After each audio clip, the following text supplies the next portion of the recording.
जय श्री राम, जय श्री कृष्णा, राधे राधे। श्री जी चैनल में आप सभी श्रोताओं का और सखियों का हार्दिक अभिनंदन है।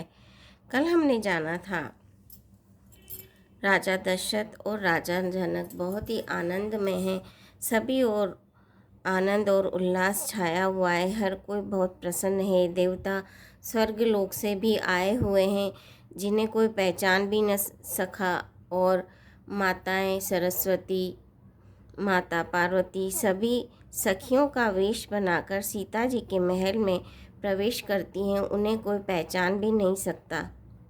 आगे चलते हैं। नाउ बारी भाट नट राम निछावरी पाई, मुदित असीसई नाई सिर हर्ष न हृदय समाई। नाई, बारी, भाट और नट श्री रामचंद्र जी की निछावर पाकर आनंदित हो सिर नवाकर आशीष देते हैं। उनके हृदय में हर्ष समाता ही नहीं है। वैदिक और लौकिक सब रीतियां करके जनक जी और दशरथ जी बड़े प्रेम से मिले। दोनों महाराज मिलते हुए बड़े ही शोभित हुए। कभी उनके लिए उपमा खोज खोज कर लजा गए। जब कहीं भी उपमा नहीं मिली तब हृदय में हार मानकर उन्होंने मन में यही उपमा निश्चित की कि इनके समान यही है। समधियों का मिलाप या परस्पर संबंध देखकर देवता अनुरुक्त हो गए और फूल बरसाकर उनका यश गाने लगे। वे कहने लगे, जब से ब्रह्मा ने जगत को उत्पन्न किया तब से हमने बहुत विवाह देखे हैं, सुने हैं, परंतु सब प्रकार से समान साज समाज और बराबरी के समधि तो आज ही देखे हैं। देवताओं की सुंदर सत्यवाणी सुनकर दोनों ओर अलौकिक प्रीति छा गई। सुंदर पावणे और अर्घ देते हुए जनक जी दशरथ जी को आदर पूर्वक मंडप में ले आए। मंडप को देखकर उसकी विचित्र रचना और सुंदरता से मुनियों के मन भी हरे गए, मोहित हो गए। सुजान जनक जी ने अपने हाथों से ला लाकर सबके लिए सिंहासन रखे। उन्होंने अपने कुल के इष्ट देवता के समान वशिष्ठ जी की पूजा की और विनय करके आशीर्वाद प्राप्त किया। विश्वामित्र जी की पूजा करते समय की परम प्रीति की रीति तो कहते ही नहीं बनती। राजा ने वामदेव और ऋषियों की प्रसन्न मन से पूजा की, सभी को दिव्य आसन दिए और सबसे आशीर्वाद प्राप्त किया। फिर उन्होंने कौशलाधीश राजा दशरथ जी की पूजा उन्हें ईश यानी महादेव जी के समान जानकर कि कोई दूसरा भाव था ही नहीं। तदंतर उनके संबंध से अपने भाग्य और वैभव के विस्तार की सराहना करके हाथ जोड़कर विनती और बड़ाई की। राजा जनक ने सब बारातियों का समधि दशरथ जी के समान ही सब प्रकार से आदर पूर्वक पूजन किया और सब किसी को उचित आसन दिए। मैं एक मुख से उस उत्साह का क्या वर्णन करूं। राजा जनक ने दान, मान सम्मान, विनय और उत्तम वाणी से सारी बारात का सम्मान किया।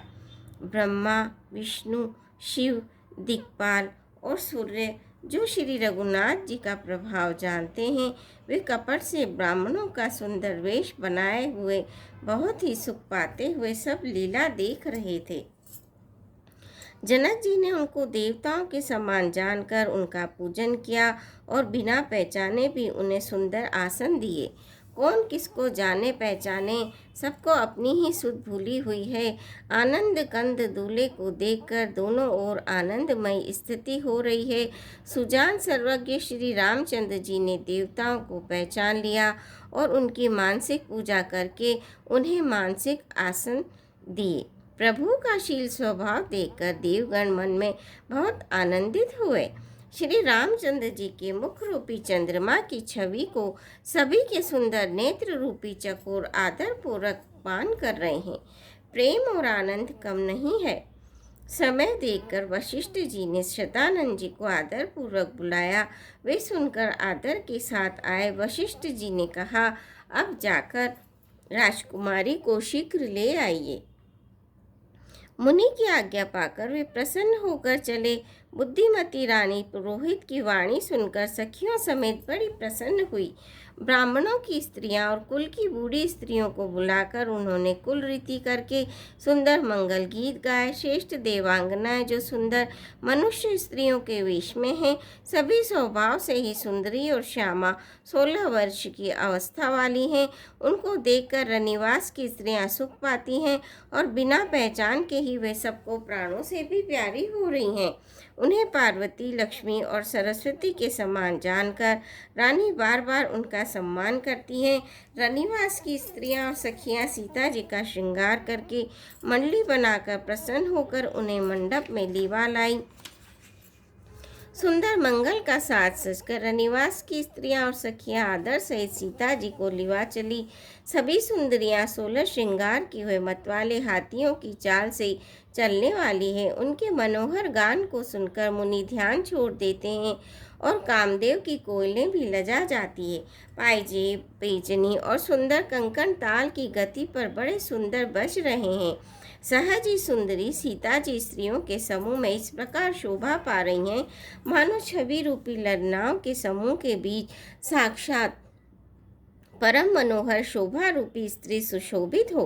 सीता जी की सुंदरता का वर्णन ही नहीं किया जा सकता, क्योंकि बुद्धि बहुत छोटी है और मनोहरता बहुत बड़ी है। रूप की राशि और सब प्रकार से पवित्र सीता जी को बारातियों ने आते देखा। सभी ने उन्हें मन ही मन में प्रणाम किया। श्री रामचंद्र जी को देखकर तो कभी पूर्ण काम कृत्य हो गए राजा दशरथ जी पुत्रों सहित हर्षित हुए। उनके हृदय में जितना आनंद था वो कहा ही नहीं जा सकता। देवता प्रणाम करके फूल बरसा रहे हैं। मंगलों की मूल मुनियों के आशीर्वादों की ध्वनि हो रही है।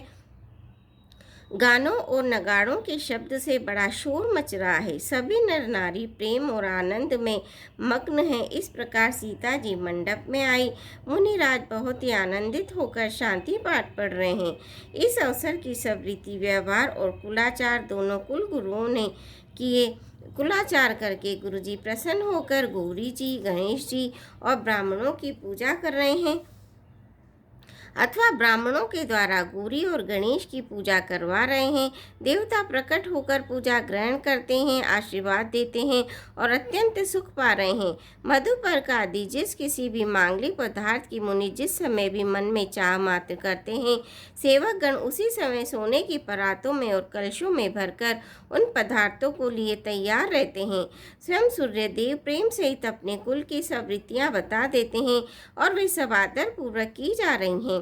इस प्रकार देवताओं की पूजा करा के मुनियों ने सीता जी को सुंदर सिंहासन दिया।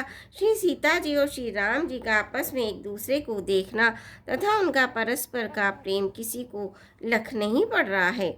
जो बात श्रेष्ठ मन, बुद्धि और वाणी से भी परे है, उसे कवि क्यों कर प्रकट करे। होम समय तनु धरि अनुलु, अति सुख आहुति लेहि, विप्रवेश धरि वेद सब, कहि विवाह विधि देहि। सियापति रामचंद्र की जय, पवन पुत्र हनुमान की जय। मंगल भवनि अमंगल हारी, धबहु सुदशरथ अजर बिहारी।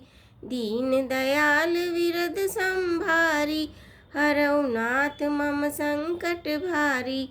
श्रोता, आज के लिए बस इतना ही। कल फिर आपसे भेंट होगी।